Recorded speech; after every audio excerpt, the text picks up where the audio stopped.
For so long, we've been here, we've been trying to break.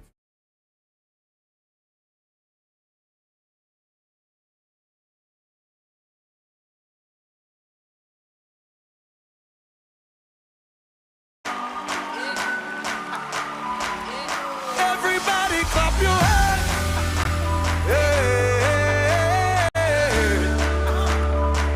All right. You are kind. You are gracious. I can testify you are good. Yeah. I can only say. So again, you are kind. Everybody say, clap your hands.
Get me York's rent-a-car. I need a car in 15 minutes.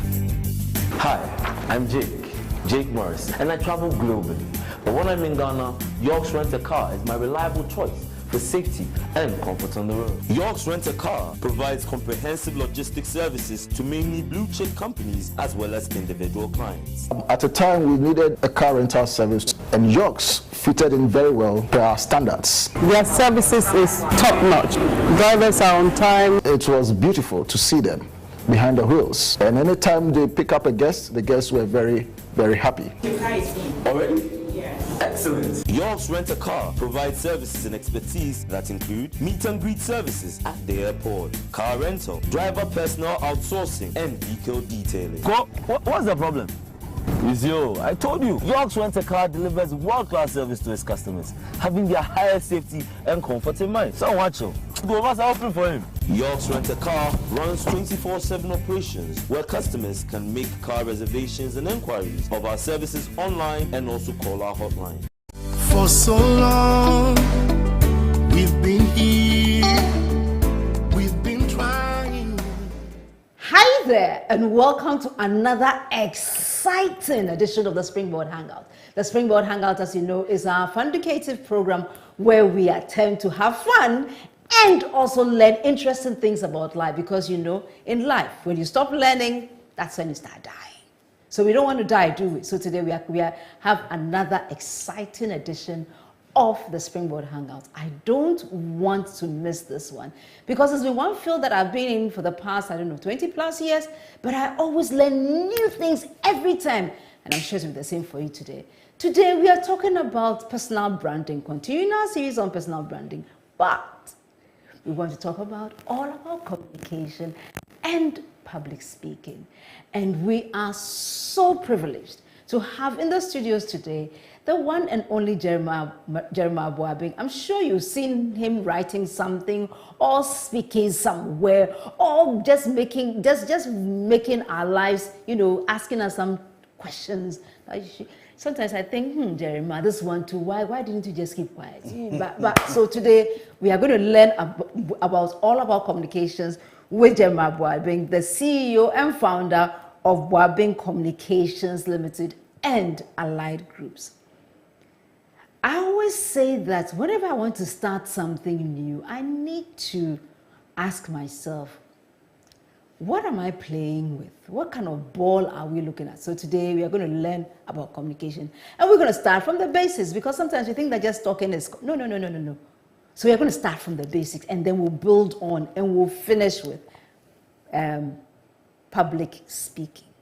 It's all about personal branding, and we're focusing on communications and public speaking. So, Jeremiah, you are most welcome to the Springboard Hangout. Thank you for the invitation as well. It's good to have you here. You've been dodging, but today I'm glad I caught you. Thanks for finally catching me. Yes, indeed. So, Jeremiah, let's start from the basics. And we did have some questions as well from social media, even before you came today. So the studio is going to be packed. What is communication? So, communication simply refers to the whole process of sending out a message, usually to a targeted audience. Mm-hmm. So it can be in a business setting where a business wants to achieve an objective. Therefore, it sends out a message out there to its target audience. It can be even in a non-profit setting where a non-profit organization has various stakeholders. It could be their donors, it could even be their beneficiaries that it wants to communicate something through. So, and it can even be in the case of a political party. Political party wants to send out a message about what it is, what it wants to achieve, how it intends to create value for the nation. So that's simply communication, sending out a message. The intensity or the varying degrees of it depends largely on the objective. It depends largely. So here we're looking at personal branding and communication, and we are looking at the intentional effort a young person or somebody does to create and influence perceptions, the concept of value that he or she has in their space. And we have looked at communications, and we are saying that communications is basically having a message, sending out a message, and being intentional about some part or aspects of the message, and having some results from it. Okay. Is it important for one's career? And if it is, why? Yes, it is, because it appears that sometimes, really, a large part of life is shaped more by perception than by reality. Even when it comes to something as simple and apparent like power. Somebody may have power in a country, in a company, in a society. It might not necessarily be in reality, but because of perception. What fuels perception? Communication. And perception is fueled by communication. I hope you got that, guys. How the person or entity positions itself. I mean, if a person is asked to mention what's the most influential think tank in Ghana, most people will say Imani. I like that. But probably they may not even be the most influential. Okay. And yet, communication is what is fueling the perception. They're always in the news, they're always discussing the issues and stuff like that. And when it trickles down to the individual, it's the same thing. So there are entrepreneurs in Ghana, but some entrepreneurs are more influential than others. There are companies in Ghana, some companies are more influential than others. They may not even be the ones with the highest level of revenue. They may not even be the ones with the highest number of branches. They may not even be the ones with the highest number of stars. But because of communication, they exert an influence in their domain.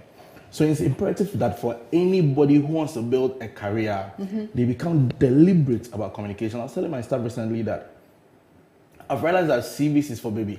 It's for babies. A CV is for baby. Why? If a truly masterful person in a domain wants an opportunity, sending their CV is a matter of formality. Their name opens a door for them because of a certain way in which they've communicated the brand. But so communication is really becoming good at telling a story. Now, some people, by their lives, by their achievements, they have a great story, but nobody knows about them. Okay. They don't have any influence because while they have a great story, they are poor storytellers.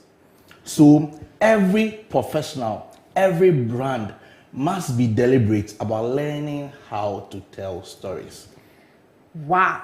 Every brand, every individual, every organization must be deliberate. And I think the word we want to focus here is being deliberate on telling their story and influencing the perception people have about them in the space. Right. So even though we have laid that foundation, I just want to ask one cute question that somebody just said. Is there any profession that doesn't require communication? I would say no. Every profession will require varying degrees of it and specific channels. But if you're a seamstress or a tailor, even if, you know, those people who prepare dead bodies for the mortuary, even they have to do communications because, I mean, if nobody hears about what you're doing, how do you get recommended? What about that group, the people who do the dance? The pallbearers. The pallbearers that have become international. They just sold their.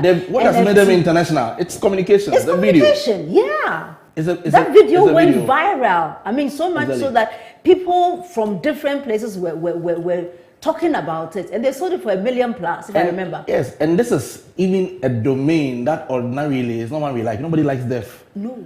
Suddenly, deaf is fun. Deaf is entertainment. And the era of digital is an era of communications. Everybody must be deliberate about communicating, and communications will be made cheaper, not necessarily free, but it's been made cheaper. So you can leverage how social media can help you reach millions of people. Previously, that would have been TV, and most of us can't afford it. Right. So in this case, we have seen an instance of somebody who has been successful because of telling stories. Do you have any instance where somebody was very good in their field, but because they didn't communicate effectively, they may have either suffered a setback or they may have had some issues with their storytelling? Well, I wouldn't even want to mention names. Okay. But then, so there are certain businesses and they're not very active on social media. And then you ask them, why aren't you active on social media? And the response they give you is, because we don't get our money from there. We don't get our customers from there. But people say that because they lack an understanding of strategy. In strategy, a brand or a business must think of what to do to survive today and what to do to survive tomorrow. So today, you may be doing well, you have a fashion business, you don't have marketing, you don't have communications, but you're getting customers. What happens in a recession?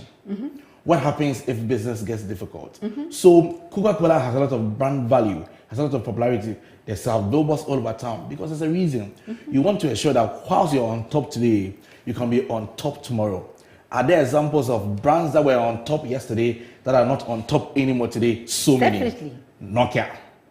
There are a lot of brands that were doing well. Kodak. Brands that were doing very well. So you can't afford to be complacent and assume that because I'm doing well today, I'll do well tomorrow. If you are doing well today, that's great. But you have to find a way of ensuring that tomorrow you will do well, the next day you will do well. So that's that. I like the way we have, established what communication is, how important it is for companies, individuals, people in a particular space to keep telling not just their story, but telling what they need their audiences to hear, to know, to understand about them. But having laid this first part of the foundation, this is like the sand that we poured in, we may need some cement. And that cement, I'm looking at we have verbal communication, we have non-verbal. different types of communication.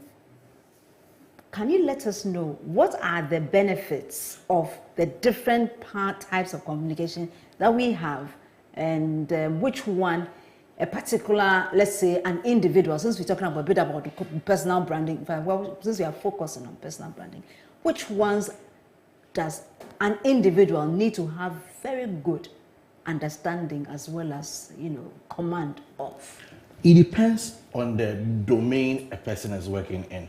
I mean, in generality, there are mediums or models of communication that are seen to be more effective. Research has shown that on social media particularly, videos get more engagement than any form of communication. And then it will come to image, then it will come to text. So really, in generality, there are some modes that are seen as more effective than others. But then the kind of mode that will be effective for somebody depends on their domain. So for instance, if you are into fashion, you may succeed by writing some blog posts, some micro-blogging on social media on various fashion trends, various color combinations that's good for a person, what clothes to wear for which occasion, and all of those things. But you make more impact if you do image and video. If you are a speaker, the whole idea is you're a speaker. If you write stuff, it'll be good. But people also want to feel you speaking. You mean they have to feel you? Exactly. Yeah. They have to feel you speaking. So doing videos every now and then is good. So it always depends on the domain you're operating, what you do. And it also depends on the medium. So for instance, on LinkedIn, written posts gets more attention. On Facebook, videos get more attention. On Instagram, more videos. So it also depends on the medium you're operating. But then the choice of medium must be informed by the audience. Who are you targeting? I have realized that one of the least used platforms for businesses and professional people is LinkedIn. Okay. In terms of quality of audience, in my considered opinion, the best platform is LinkedIn. Okay. On Facebook, business. For business and professional people. Yeah. Because on Facebook, everybody is there. Everybody, the low, the middle, the upper, everybody, and there's a lot of noise. But people hardly go to LinkedIn for fun or for entertainment. So LinkedIn is for people who have a certain intense or formal objective. So professionals and business should look to building capacity on LinkedIn. However, LinkedIn is more expensive than the other platforms, yet it's more effective. So depending on the kind of domain you want to go into, you want to consider using LinkedIn. But as always, it's always better for communications to be integrated, doing a mix of platforms or channels. The challenge is that most people think that they have to be on every platform. I have come to a conclusion that Twitter is not for me. Serious conclusion. I am not a Twitter person. Why? No matter what you do to me, I've been there. I go there, I can do 3 months, nobody minds me. On Facebook, when I cough, people mind me. So you mean say they don't know you for Twitter, they know you only for Facebook. Exactly. So I have to follow again as we focus on strengths on a personal level. We must focus on strengths on the medium level. Which medium suits you? My posts are longer. Twitter limits me. Even LinkedIn limits me. So I have to find a way of adapting for LinkedIn because it's good for what I'm trying to do. But Facebook is my thing. Facebook allows me to talk as long as I want to talk, and I have the audience there. So in as much as it's important for everybody to integrate their communication strategy, don't feel that you have to do everything. Even Instagram is not my thing. The audience are not the audience I'm looking for, and the model, it's too excitable for me. So every brand has to find what's working for them. And then you always have to keep in tune with the trends, because social media is such that the algorithm and the trends are always changing. So something that was working today will not work tomorrow. I've noticed that in recent times, those who engage with my posts are more of my followers than my friends on Facebook. Okay. The people who follow my page engage more with my posts than those who are actually my friends. Okay. It might be a changing algorithm. So you have to be deliberately keeping an eye on the trends what's happening and what's evolving. Okay.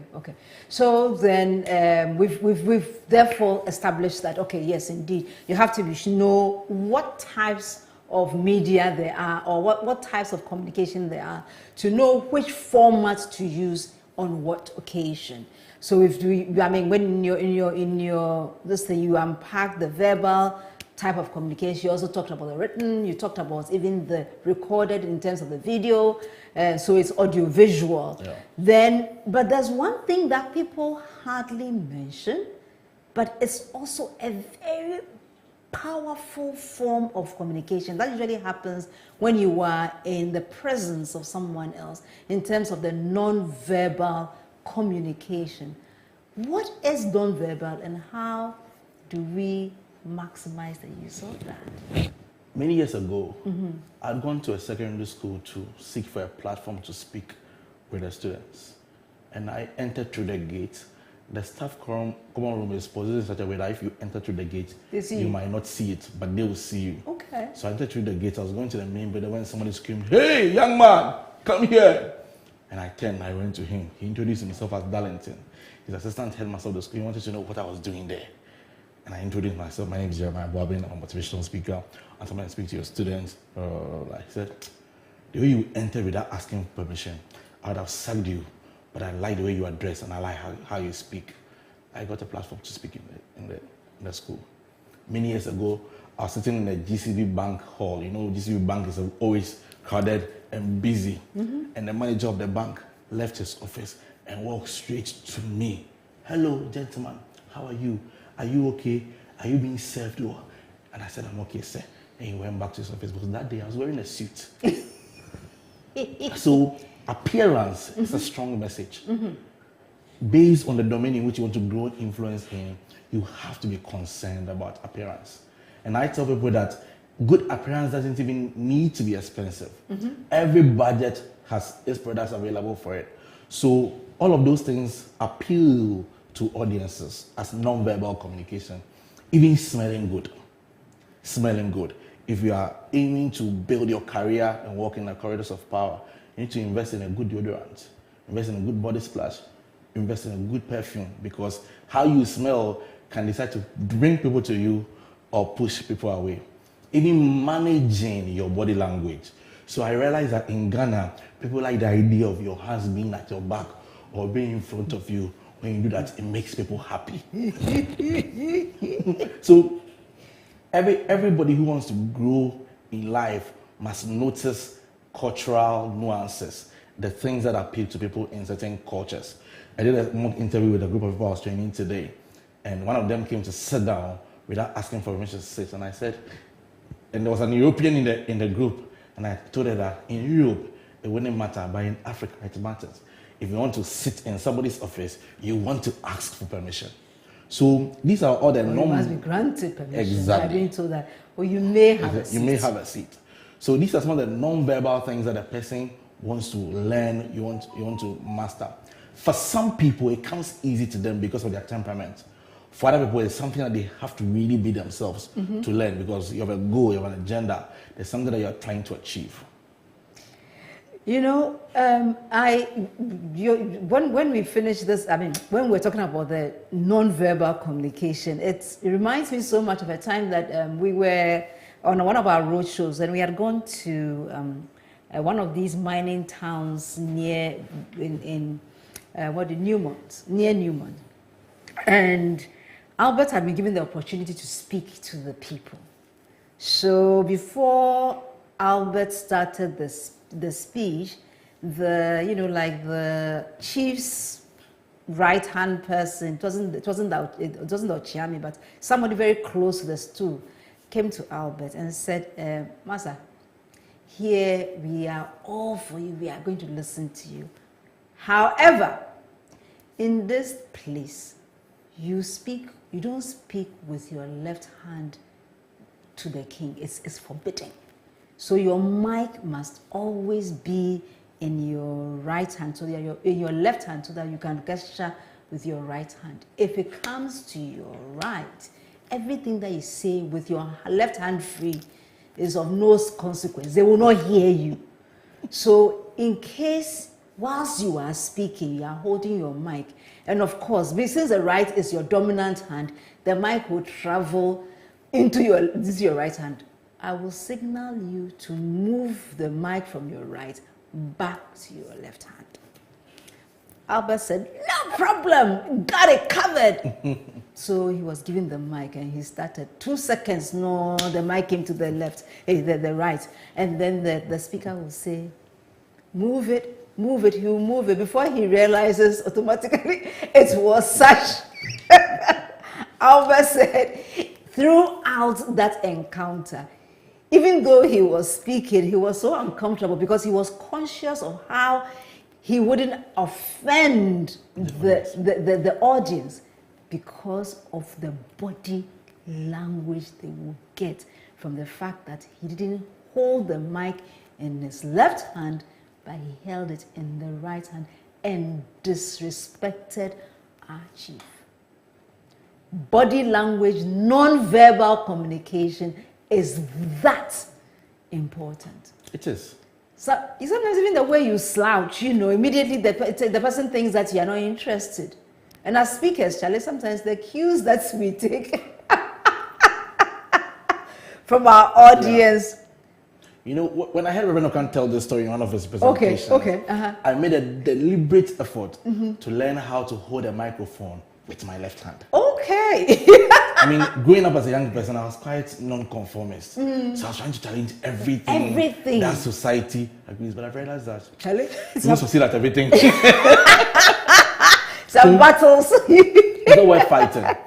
So you just have to deliberately make a decision to move the microphone to your left and learn how to gesture with your right.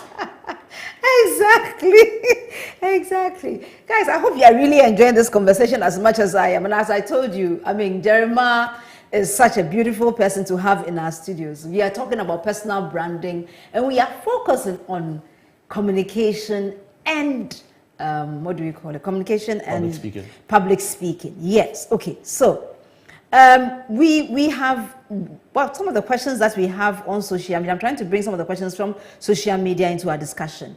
And Petra in Accra says, I consider myself someone with a split personality. Today, I want to be a singer. The next minute, I want to be a footballer. The fact is, I'd want to do things that will always put me in the limelight. How do I manage this and focus on one aspect of my life to brand myself? Well, so I'll say a couple of things. The first thing I'll say is that we live in a new generation. The generation where people grew up, chose one career path, stuck to it, and did it for about 20, 30, 40 years and retired is no more. People can do a composite of things, but it comes with a price, a very high price. Because for every domain or industry in which you want to grow mastery, there's a certain level of commitment and dedication that you must have towards it. So if you're doing singing and football and somebody is doing singing only, just at the beginning of the race, they have an advantage over you. If you're doing 5 hours each, they are doing 10 hours for just one thing.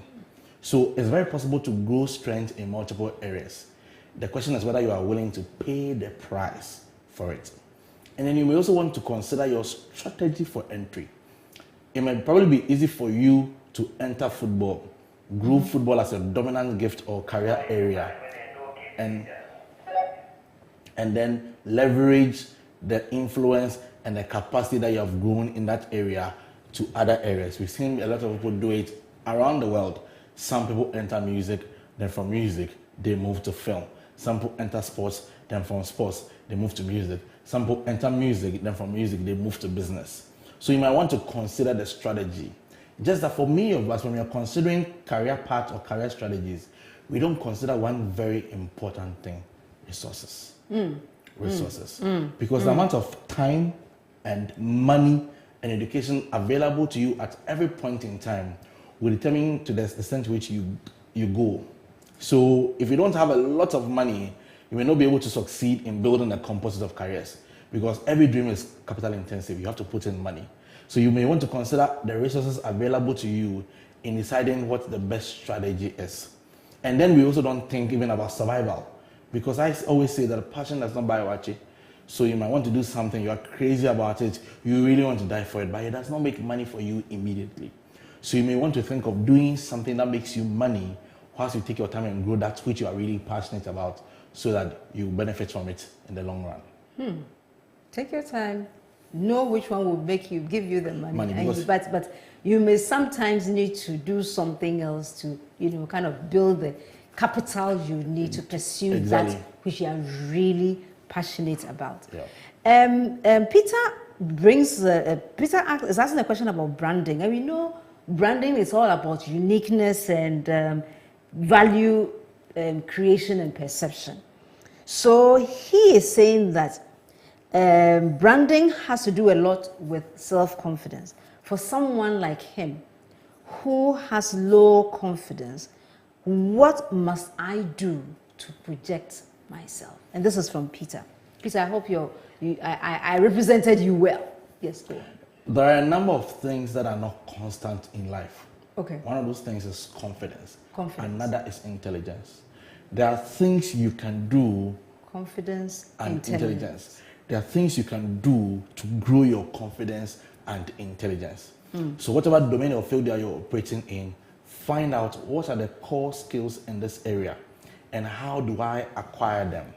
The more skills you acquire, the higher the quality of the skills you have, the more confident you become. So first of all, find the key result areas in that field. What do I need to know in this area? What do I need to know how to do in this area?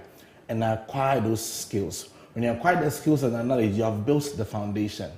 But depending on the scope or the area in which you want to go, there are other things you can do to grow your confidence for life in general. One of the things I find boosts my confidence is prayer. Before I go on any major platform, I put my earpiece in my ears, I turn on worship, I start praying, I start speaking in tongues, and my confidence is built up. So you may want to find other sources of confidence. For some people, the reason they don't have confidence is because their knowledge base is limited. So why don't you develop a habit of voracious reading? The more you read about people, read about the world, read about nations, economies, and things happening, the more confident you become. Some people, their confidence is affected largely because they have a poor command of a language. So why don't you learn how to speak English? English is a skill. You can learn how to speak it. If your grammar is bad, you can do things to refine it. So confidence is not a constant. Intelligence is not a constant. There are things you can do to grow them. So let me ask a question from here. You said today, did you pray before you came on? Yes, I did. To build that confidence. Right on the seat. Right on the seat. Right on the seat. You were listening to your music and you were praying to gain your, not to build the confidence that you need for this program. Because once we come and sit here doing general things, there are people with specific problems, specific things they are looking for answers to. You want to make sure that you have aligned yourself with the Spirit to solve people's... To help. Yes. To be of the great, fantastic. Right. Sewa says that I've been to a lot of fora where I'm coached on personal branding and how to speak in public. Question is, I don't know where to start from. What would you advise? I think that probably branding is one of the most misunderstood subjects in the world. Because very often when people think about branding, they think more of appearance than substance. They think more of what is seen than what is unseen. Speaking my language. Go on, brother. People think more of appearance and substance. If you ask me what is the bedrock of branding, I'll tell you it's product quality and operations management. Product quality, operations management, as a matter bedrock of branding foundation, and communications. The most important thing about branding, product quality and operations management. Operations. What do you do? How well do you do it? How well do you run it? So for instance, somebody can announce... No, please repeat your question. What do you do? What do you do? How well do you do it? And how well do you run it? So somebody can say, I can give you a loan in 72 hours. That is the marketing communications. That's what the marketing communications is saying. But you have filled the loan form in 1 week and nobody has called you. So whilst marketing communications is promising 72 hours, operations does not have the capacity to deliver 72 hours. A personal brand will come up and say, I love people. You have sent them a WhatsApp message. They've read it for 1 week. They've not replied. So I love people. It's communication. It's branding. It's brand communications. It's external. But it is not backed by operations and product quality. And our generation, that's a mistake that a lot of us have made. We made a lot of noise. We fed appearance. But there's very little substance. So for all of us who want to grow brands, we must focus on building the substance. Do the gutter work. Be strong. Be good. So that when people see the brand and they come, they say, this guy is solid. But if you invest more in making noise and calling yourself great names and big titles, and people experience you and they don't love what they do, your brand can't grow. I remember a young, very young gentleman who had just finished one of these universities. I'll mention the university.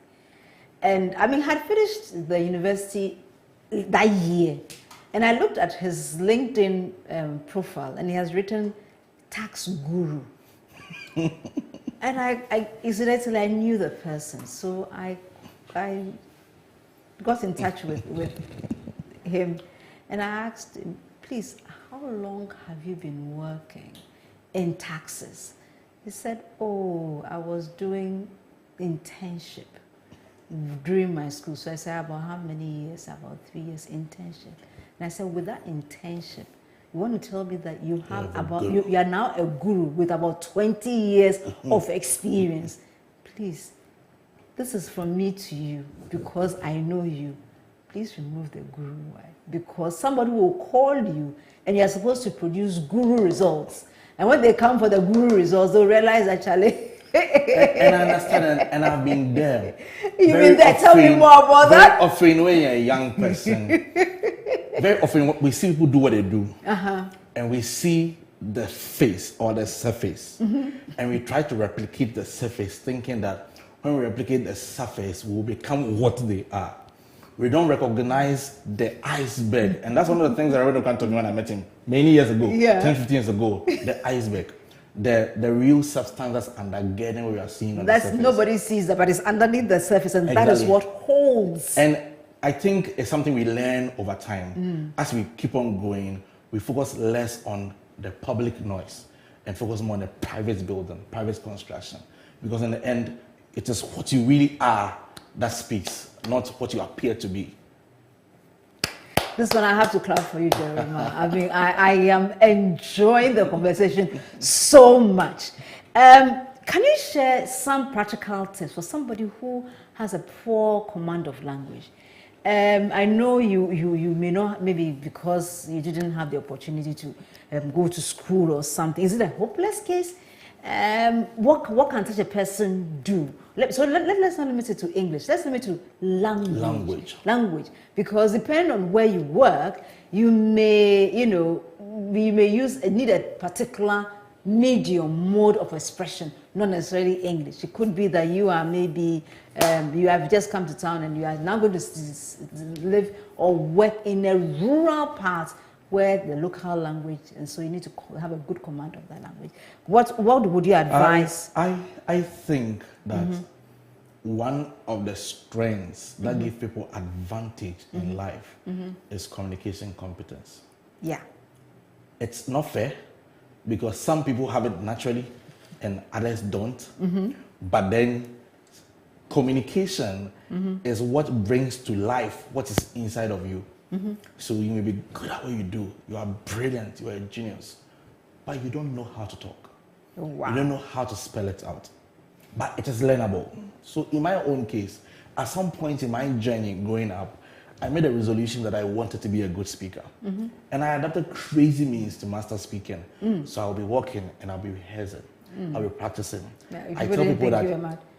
I mean, yes, I think people thought that I was mad. Because, I mean, I am an obsessive person. If I say I want to do something, I get obsessed about it. So whilst I'm walking, I'm practicing. And I started having regular conversations like I'm speaking on the platform. I pronounce words exactly how I would pronounce them on the stage. I talk with the same energy exactly how I would do on stage. So I did it deliberately and I mastered it. And I studied vocabulary. I had what I would call, and I've had it for many years, a vocabulary practice book. So every new word I see, I write it down, I write the meaning, I write it down, I write the meaning. So I practice. There are people who say English must be simple, and I agree. But every now and then, you must have some good vocabulary. The words are there to be used. So you must know it. A little impact. Exactly. So I tell people that if everything I write, you are familiar with the words. If everything I say, you're familiar with the words, then what did you learn from me? So you must learn vocabulary and you must practice. And sometimes you must change your friends. Because if you want to master English, everybody around you is speaking Tree. How do you master it? You know, we listen to a lot of people who are studying French in Ghana. You know what they say? Our greatest limitation is because we don't have people to speak with. That's why they go for year abroad and all of those things. They tend to find an environment where they can speak it. The total immersion is environment. Exactly. So you must be deliberate about changing. Even your dreams must make you change your friends. Because you have a dream and everybody around you does not understand you and everybody's fighting you. Why do you want to fight all your life? Find a new environment. So, and it's a little by little. The challenge for many of us is that when we want to become a master in any area, we want overnight results.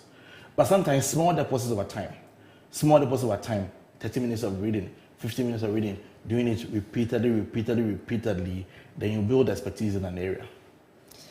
Social media is buzzing. Kojo Buabeng says that communication is what brings to life. What brings to life what is within you. Thank you, Kojo, for that piece. And then we have Kojo also saying that sometimes you must change your friends. Yes, indeed. And Anita Adi says that confidence isn't constant, but you can do something to have confidence every time. And one of them is prayer and reading voraciously to build yourself. So she's I think she's just tweeting what you said. Thank you very much, Anita, for that question. Kojo says that at what point should an individual or organization avoid the outdooring of a particular brand? How does the unraveling of a brand in non-standard ways affect the performance of a brand? It depends. My personal view, my considered view is that sometimes we're in a hurry to announce the beginning of things and we don't work on how to sustain them. So it's better for you to start something and grow it gradually to a certain point than announce it. By the time you announce it, you have made a lot of mistakes in the wilderness and people haven't seen it. So it really depends, first of all, on the journey of the promoter of the idea. Where have they been? So at a certain level, so I have done business for the past 7 years. Even if I got into business, I've been doing speaking and stuff. So if I start a new business today, it's not really a new business. It's going to benefit from all the mistakes I've made in the past. So, but somebody may be starting a new business today and they are new. They themselves are new to business and the business is entirely new. So you want to focus less on noise. I think that social media is a good place, but social media has encouraged us to be very noisy. And we're always screaming about new things you are doing, new stuff you want to try. When you haven't tried when we haven't tried it. Whether it will work or not. I run a publishing firm and sometimes people come and they've designed a book cover for a book that they have not written. How? And they've posted it on Facebook. I beg you, don't let me choke. They've posted it on Facebook and they are collecting fans. They've not written a single page. What? We've become a generation that is looking for attention. Of course, the dopamine. We don't really pay the price. But I think the real dopamine is when you have produced the work. Yeah. That is the real, that's what because that's sustainable. Exactly. But they like the likes. So the likes, sometimes 50,000 likes, man. People want to publish a book. They have brought a book to a publisher to get it ready for them. You want them to improve their work, but you know what? They've gone ahead to declare a launch on Facebook. So they're not willing to do the work that they need to do. But we need to grow. We need to grow from appearance to substance. Grow from appearance to substance. Kojo Buabeng, today you are in top shape. You are saying communication competence, and then you are saying that you are asking a question. What do you do? How well do you do? Okay, so you are putting in Jeremiah's word. Thank you so much. And Alvin Quarter says that the environment is really key sometimes, and Amame is just agreeing with all of us who are so focused on this conversation. He is very knowledgeable. It be like you did, pa. I be like you. I mean, Buabeng, pa. Thank you. Right. So I have another question for you, Albert is asking, as a publisher, you worked on a number of autobiographies. How do these contribute to communicating your brand? And are there any extra benefits that a that publishing a book can bring to a person's personal brand? Well, so every work I put out there has my name on it. And that's even not just because my company bears my name, but every work I put out there carries my name. Somebody will ask the question, who did it for you? So we are deliberate in ensuring that we do good work. It's very important. We need to push ourselves to ensure that we do good work. And if you ask me, of all the things that brings us business, the strongest is word of mouth. Somebody recommending us to another person. Sometimes even a salesperson will easily close a deal just because a customer recommended you to them. But if you went straight to that cold call, you would have struggled and even not gotten a yes.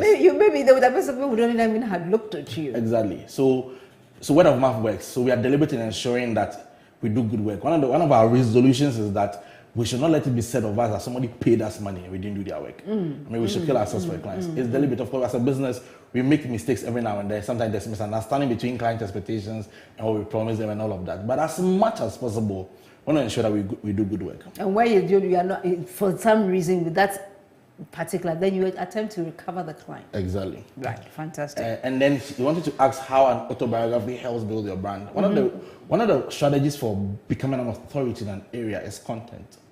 So putting out a book about what you have built, your career, is a way to help you develop expertise. So when you write a book about what you have done, I think that we need to get more. One of the amazing things happening in this country, and it's happening slowly, and we are getting there.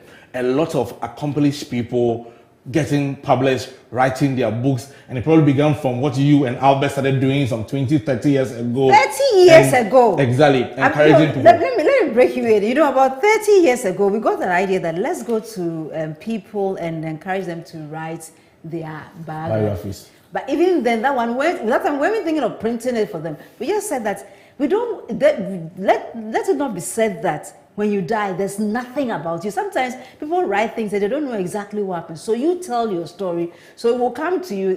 I was doing the legwork at that time.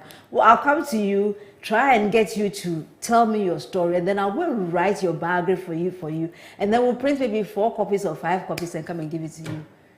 That was about 30 years ago. Today you have to start to pay us.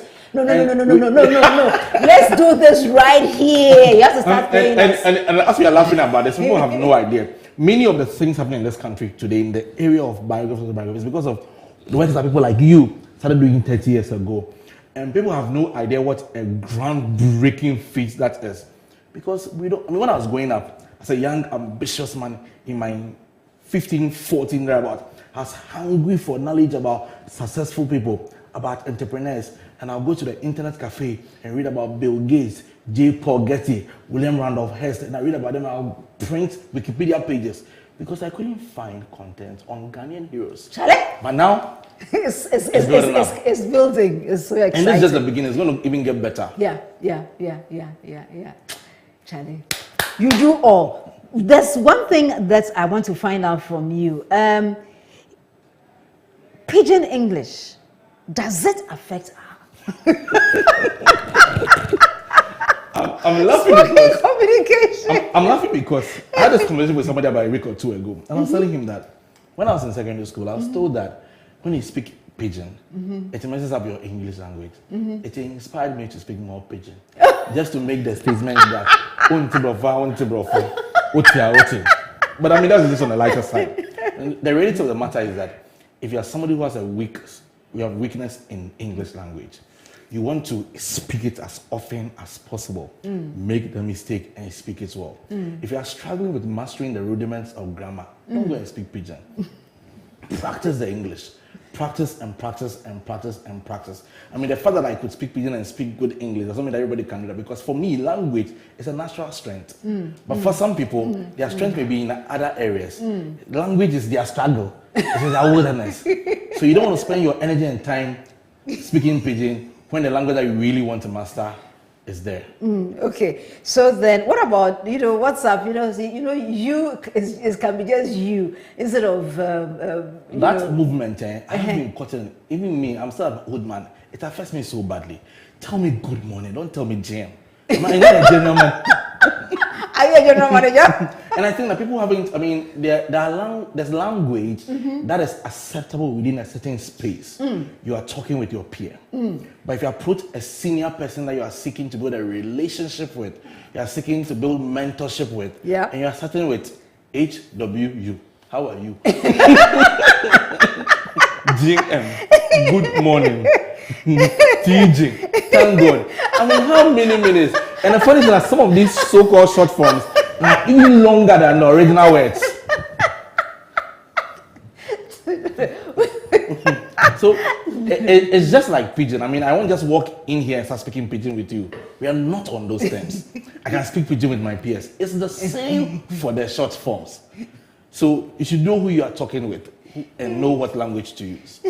You must know who you are talking with and know what language to use.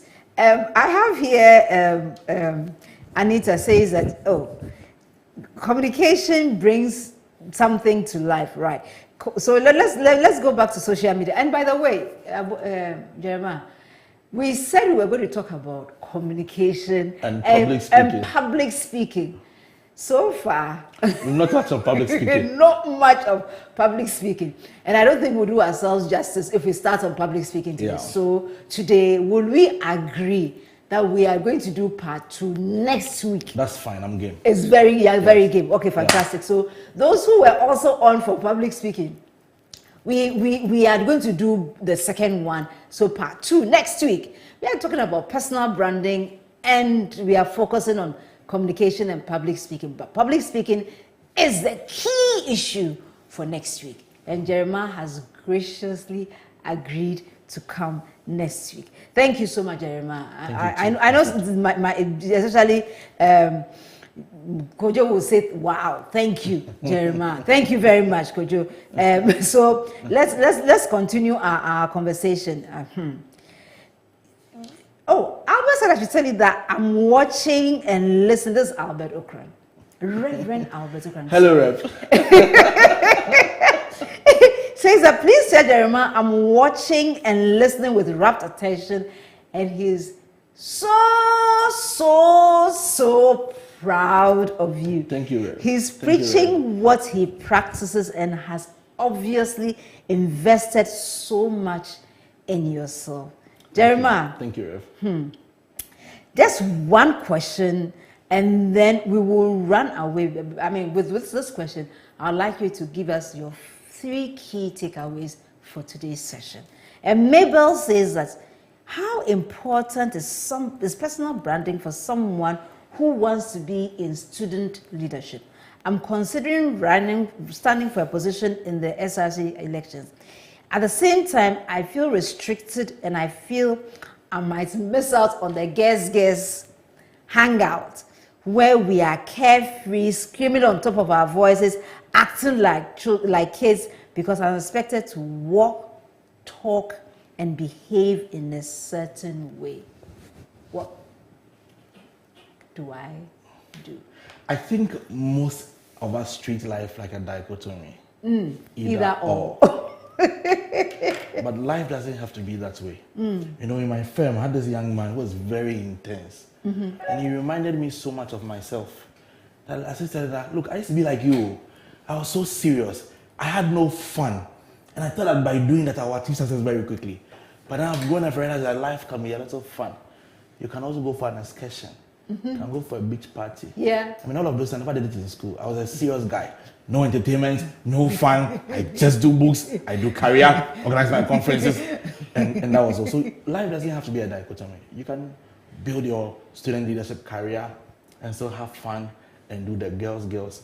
But you always have to know the priority. I think one of the greatest challenge for many of us young people is that we don't recognize the fact that we work first, then we have fun. For many young people, like, the fun is the mainstay. But fun is a reward for hard work.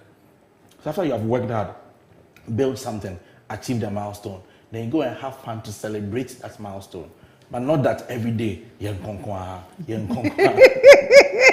No, So what are your 3 key takeaways for us this evening? I think that for everybody trying to build a brand, whether you're a person trying to build a personal brand, or you're a business trying to build a brand or a non-profit, focus first on the bedrock. Build the systems, build the operations. Be good at what you do before you start screaming about it. Practice, make the mistakes, pay attention to the operations, and make sure that at every point in time, as much as possible, the operations is bigger than the communications. Because sometimes the communications blows up the operations, and then when operations is hit by pressure, then it's found wanting. So for a lot of us, for all of us young people, let's deal a little with the passion and the exuberance, and deal more with hard work, discipline, becoming really, really, really, really, really good at what we do.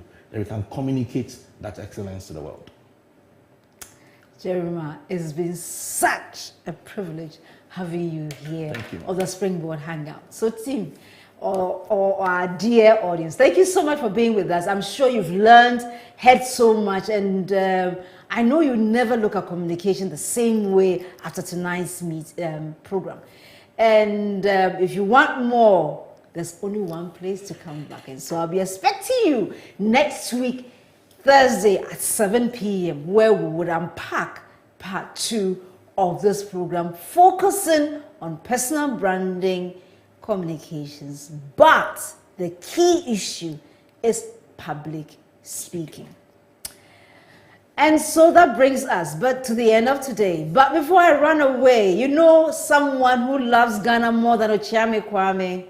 I think it's me. But let's hear from Ochiame Kwame's angle when he meets Albert in the engine room this Sunday at 7 p.m. on Joy FM and on the Facebook as well as the YouTube channel. And so until we come your way again next week, Thursday, you know me, I know you. We love each other. We have fun. And yet we learn. You are the best. God bless you. God be with you. And until next week, enjoy a fantastic week. I love you. God bless. Good night.